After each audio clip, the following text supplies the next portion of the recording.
Shell gives Dutch authorities the royal wave.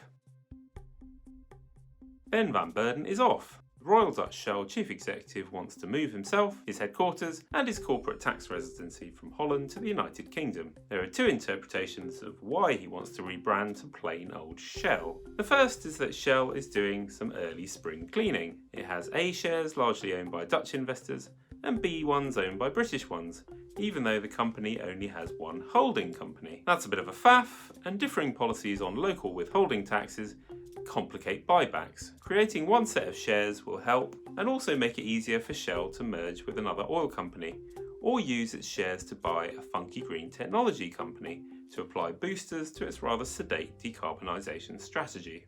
The other interpretation is that Van Beurden is a bit miffed about Shell's rough treatment at the hands of the Dutch courts, who in May ordered him to slash his emissions by 45%. That's the sort of strategic smackdown CEOs tend to dislike. So maybe this is all a cunning plan to try and flip the script. That said, Shell is already trying to reduce 2030 emissions from its own operations by the required amount, and it's not totally clear how far it will end up having to cut the much bigger chunk of emissions from its own customers. Either way, with the Dutch government in post-election limbo, Van Beurden may feel there's limited downside to jumping ship. Still, fellow Anglo-Dutch giant Unilever's efforts to unwind its own knotty corporate structure caused a fair amount of angst for all concerned. He shouldn't bet that his version will be entirely trouble-free.